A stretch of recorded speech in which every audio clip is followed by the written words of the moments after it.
दोस्तों, आज की इस वीडियो को लास्ट तक जरूर देखिएगा। आज की इस वीडियो में हम आपको एक ऐसे शख्स की बात बताने जा रहे हैं जो एक ओर तो गरीबों की मदद करती थी, जबकि दूसरी तरफ उन्हें लोगों को दुखी और परेशान देखने में बहुत मजा आता था। हम बात कर रहे हैं मदर टेरेसा की। जी हाँ, वही मदर टेरेसा जिसका नाम आते ही लोगों के मन में उनके प्रति इज्जत और सम्मान उमड़ने लगता है, क्योंकि लोग उन्हें विनम्र, हेल्पफुल और गरीबों की मसीहा समझते हैं। देश भर में उनकी छवि एक बड़ी समाज सेविका के रूप में बनी रही है। लेकिन क्या आप जानते हैं कि गरीबों की मसीहा मदर टेरेसा से जुड़ी कुछ ऐसी बातें भी हैं जिन्हें आप सुनकर अपने कानों पर विश्वास तो नहीं कर पाओगे, लेकिन असलियत जानकर रोंगटे जरूर खड़े हो जाएंगे। तो चलिए जानते हैं। और हाँ, यदि नए हो तो तुरंत चैनल को सब्सक्राइब करके उस बेल आइकन वाली घंटी को दबा देना, ताकि आने वाली वीडियो की हर नोटिफिकेशन आपको सबसे पहले मिले। चलिए पहले मदर टेरेसा के बचपन का सफर देख लेते हैं। मदर टेरेसा का जन्म 26 अगस्त 1910 को मैकेडोनिया के स्कोप्जे शहर में हुआ था। उनके पिता का नाम निकोला बोयजीजू था। वह एक साधारण व्यवसायी थे। उनकी मां का नाम द्रनाफिले बोयजीजू था।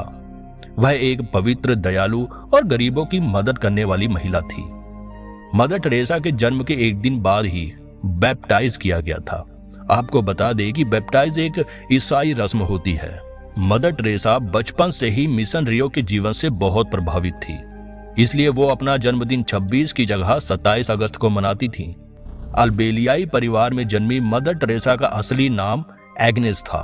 पूरा नाम था एग्नेस गोनाग्सा बोजाक्सियो। उन्हें बचपन से ही मिशनरी बहुत आकर्षित करते थे। एग्नेस बचपन से ही बहुत शांत, सुलझी और लोगों की मदद करने का स्वभाव रखती थी। उनके पिता स्थानीय चर्च के साथ साथ शहर की राजनीति में शामिल थे। एग्नेस अपने 5 भाई बहनों में सबसे छोटी थी। उनके जन्म के समय उनकी बड़ी बहन आगा बोयजीजू की उम्र 7 साल की थी और बड़े भाई लाजर बोयजीजू की उम्र 2 साल की थी, जबकि मदर टेरेसा के 2 भाइयों की छोटी उम्र में ही मौत हो गई थी। सन 1919 में उनके पिता की मौत हो गई। उस वक्त एग्नेस यानी मदर टेरेसा मात्र 9 साल की थी।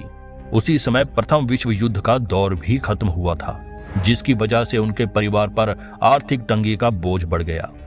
इसके बाद उनकी और पूरे परिवार की जिम्मेदारी मां पर आ गई। इसके लिए उन्होंने कपड़े सिलना और एम्ब्रॉयडरी का काम शुरू किया। बचपन से ही सुंदर और परिश्रमी लड़की थी। उन्होंने अपनी शुरुआती शिक्षा एक कन्वेंट स्कूल से ली। उन्हें पढ़ाई के साथ साथ गाना गाना भी बहुत पसंद था। वो और उनकी बहन पास के गिरजाघर में सिंगर थी और मात्र 12 साल की उम्र से ही टेरेसा को पता था कि उनका मकसद क्या है। आगे चलकर एग्नेस ने अपना नाम बदलकर टेरेसा रख लिया था और वो अपने इस नाम से संत थेरेस ओस्टिया और टेरेसा ऑफ अविला को सम्मान देना चाहती थी। इसीलिए उन्होंने टेरेसा नाम चुन लिया। मदर टेरेसा ने 18 साल की उम्र में घर छोड़ दिया था और सिर्फ घर ही नहीं, देश भी छोड़ दिया था। वो सिस्टर ऑफ लोरेटो से जुड़ गई थी और इसके लिए वो आयरलैंड भी गई थी। इसके बाद वो जब तक जी तब तक अपने घर वालों से नहीं मिली। आयरलैंड में ही उन्होंने इंग्लिश सीखने के लिए मेहनत की और फिर दार्जिलिंग के लोरेटो कन्वेंट में आ गई। इसके बाद 1931 में टेरेसा ने नन बनने की शपथ ली। कहा जाता है कि अपने शुरुआती दौर में मदर टेरेसा ने कोलकाता में सेंट मैरीज में इतिहास पढ़ना शुरू कर दिया और वहां वो 15 सालों तक रहीं। उन्हें गरीबों की हालत देखकर बहुत दुख होता था। 1946 में दार्जिलिंग रिट्रीट के दौरान ही उन्होंने कहा कि उन्हें भगवान का मैसेज मिला है कि उनको इस देश में सबसे गरीब लोगों की मदद करनी है। उन्हें 2 साल लग गए अपने इस काम को पूरा करने में। उन्होंने नर्सिंग का कोर्स किया। उसके बाद लोगों की मदद में जुट गई। मदर टेरेसा ने अपनी ड्रेस बदलकर साड़ी कर ली ताकि वो लोगों के बीच आसानी से रह पाए। उन्हें पहले आसान जीवन जीने की आदत थी, लेकिन उन्हें झोपड़ी में रहना पड़ा और भीख मांगकर उन्होंने लोगों का पेट भरा। इस दौरान उन्हें कई बार कन्वेंट वापस जाने का मन भी किया, क्योंकि स्लम की जिंदगी काफी मुश्किल थी, पर वो टिकी रही और कोढ़, प्लेग जैसी बीमारियों के मरीजों की मदद की। इन्हीं कामों की वजह से अक्टूबर 1950 में उन्हें मिशनरीज ऑफ चैरिटी को खोलने की परमिशन मिल गई, जिसे उन्होंने चुनिंदा लोगों की मदद से स्थापित किया। इसमें ज्यादातर रिटायर्ड टीचर और सेंट मैरी स्कूल के स्टूडेंट्स थे। जैसे जैसे मिशनरीज ऑफ चैरिटी की बात फैलती गई, वैसे वैसे ही पूरे देश और दुनिया से पैसा इकट्ठा होना शुरू हो गया। इसी के साथ मदर टेरेसा की मदद का क्राइटेरिया भी तेजी से बढ़ने लगा। साल 1950 और 60 के दशक के दौरान कॉलोनी, अनाथालय, नर्सिंग होम और क्लिनिक की स्थापना की गई। फरवरी 1965 को पोप पॉलवी ने मिशनरीज ऑफ चैरिटी और मदर टेरेसा की काफी तारीफ की। इसके बाद से मदर टेरेसा और मिशनरीज ऑफ चैरिटी की दुनिया भर में चर्चा होने लगी। मदर टेरेसा के बारे में कहा जाता है कि वो गरीबों की मदद के लिए कुछ भी कर देती थी। ऐसा ही एक किस्सा उनके नोबेल प्राइज से जुड़ा हुआ है। दरअसल ऐसा कहा जाता है कि मदर टेरेसा ने नोबेल पुरस्कार से मिली राशि गरीबों के लिए दान दे दी थी। इतना ही नहीं, उन्होंने कहा था कि उनके लिए कुछ ज्यादा फंक्शन भी ना किए जाएं। आपको बता दें कि उन दिनों नोबेल पुरस्कार मिलने पर $1,92,000 का बजट एक बड़ी पार्टी के लिए दिया जाता था। लेकिन मदर टेरेसा का कहना था कि ये बजट भारत के गरीबों की मदद में लगा दिया जाए। ये तो था मदर टेरेसा का एक सच, या ऐसा कह लो सिर्फ एक पहलू, जिसमें वो गरीबों की मसीहा नजर आ रही हैं। लेकिन अब हम आपको बताएंगे मदर टेरेसा से जुड़े वो अधूरे सच, जिसे सुनने के बाद आप खुद सोच में पड़ जाएंगे कि क्या मदर टेरेसा सचमुच महान थीं? क्या वो वाकई में वैसी थीं जैसा उन्हें दिखाया जाता है? तो असल में ऐसी बात नहीं है। ज्यादातर जो मिशनरी होते हैं वो अक्सर ऐसे ही लोगों की मदद के नाम पर उनका धर्म परिवर्तन कराते हैं, या फिर उनके द्वारा दूसरे लोगों में ईसाई मजहब और जीसस में विश्वास जगाने का काम करते हैं, ताकि इसका खूब प्रचार प्रसार हो। लोग ईसाई धर्म की ओर आकर्षित होकर अपने धर्म को छोड़कर ईसाई धर्म को अपना सके। The turning the sister who left नाम की एक पॉडकास्ट में मदर टेरेसा के डार्क साइड को दिखाया गया है। इसमें एक महिला से जुड़ी कहानी को दिखाया गया है जो अपने समाज की मजहबी व्यवस्था से बाहर निकलना चाहती है और मदर टेरेसा की मिशनरी में फंस जाती है। इतना ही नहीं, कोलकाता के एक डॉक्टर ने भी इसका खुलासा किया था कि कैसे मदर टेरेसा द्वारा चलाए जा रहे मिशनरी ऑफ चैरिटी में उनके साथ गलत किया जाता था। क्रिटिक्स का तो यहाँ तक कहना है कि मदर टेरेसा गरीब या गरीबों की परेशानी दूर नहीं करना चाहती थी, बल्कि मदर टेरेसा को गरीबी और दुखी लोगों को देखने में मजा आता था। बताया जाता है कि अनाथों को मदर टेरेसा के मिशनरी होम में बांध कर रखा जाता था और अगर उन्हें दर्द होता तो एस्पिरिन के अलावा उन्हें कोई और दवा नहीं दी जाती थी। सबसे ज्यादा अत्याचार तो उस मिशनरी में ननों के साथ होता था। आपको ये जानकर हैरानी होगी कि मिशनरी ननों को मरीजों और बच्चों को छूने तक की इजाजत नहीं थी और ना ही वो किसी से दोस्ती कर सकती थी। जिन बच्चों की वो देखभाल करती थी उन्हें भी छूने की इजाजत नहीं थी।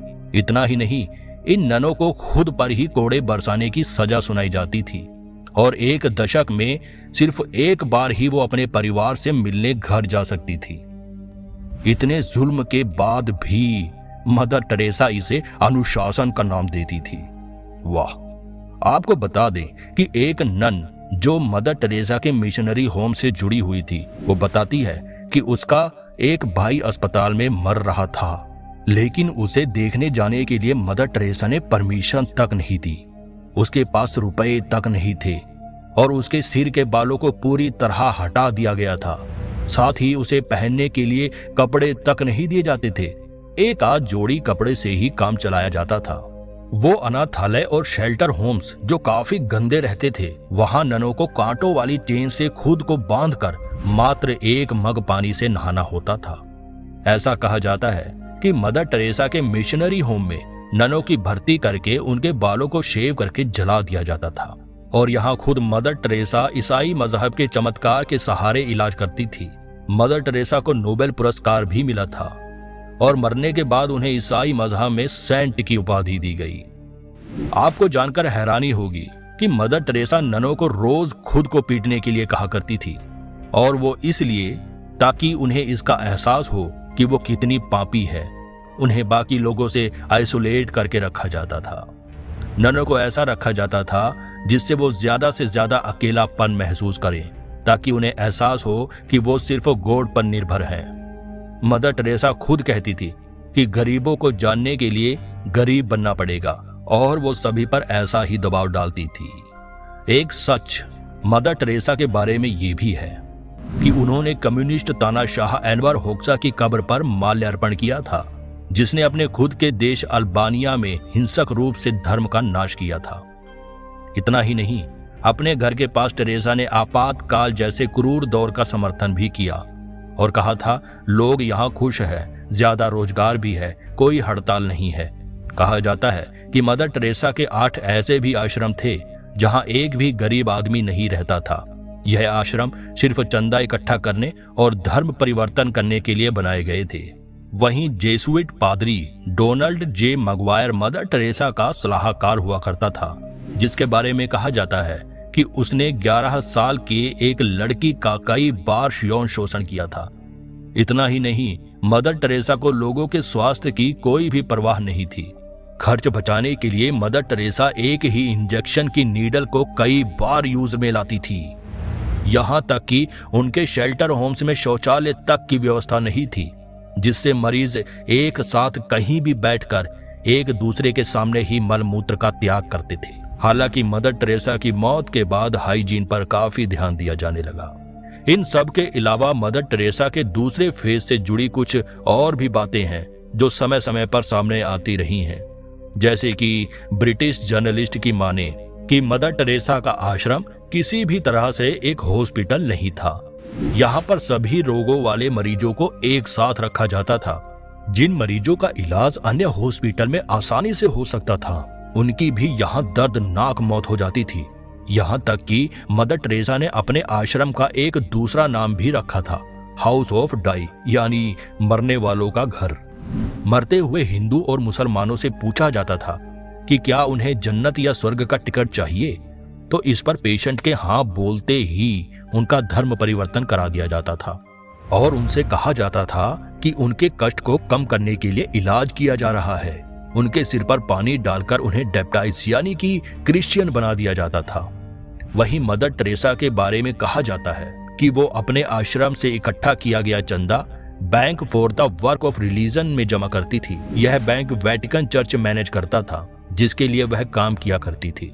सालों से जमा किए गए पैसे इतने ज्यादा थे कि बैंक में आधे से ज्यादा पैसा मदर टेरेसा का ही था। अगर वह बैंक से इन पैसों को निकाल लेती तो शायद बैंक बर्बाद हो जाता। दोस्तों, कहा जाता है कि मदर टेरेसा की दोस्ती कुछ ऐसे लोगों के साथ थी जिन्हें गवर्नमेंट क्रिमिनल घोषित कर चुकी थी, जिनमें रॉबर्ट मैक्सवेल और चार्ल्स कीटिंग शामिल थे, जो आश्रम में करोड़ों रुपए का दान करते थे और इन पर हजारों करोड़ों ठगने का आरोप भी लगा था। सन 1975 में लोग इमरजेंसी के दौरान परेशान थे, लेकिन मदर टेरेसा ने इमरजेंसी का समर्थन किया था क्योंकि इनकी दोस्ती कुछ बड़े पॉलिटिशियन के साथ थी। मदर टेरेसा की उम्र जैसे जैसे बढ़ती गई, वैसे वैसे ही उनकी सेहत गिरती चली गई। फिर धीरे धीरे एक ऐसा समय भी आया जब वो हार्ट, लंग्स और किडनी की समस्याओं के साथ एक लंबे टाइम तक बीमार रहीं। फिर 87 वर्ष की उम्र में सितंबर 1997 में उनकी मौत हो गई। 1997 में उनकी मौत के समय मिशनरीज ऑफ चैरिटी की कुल संख्या 4000 से ज्यादा हो गई थी। पूरी दुनिया के 130 देशों में मदर टेरेसा के 610 फाउंडेशन थे। तो दोस्तों, ये था मदर टेरेसा का वो अधूरा सच जिससे आज भी करोड़ों लोग अनजान हैं। तो दोस्तों, आपको क्या लगता है, मदर टेरेसा एक संत थी या शैतान? हमें कमेंट बॉक्स में जरूर बताइएगा। तो जल्द ही मिलेंगे ऐसी ही जानकारी से भरी कुछ और रोचक वीडियो के साथ। तब तक के लिए जय हिंद।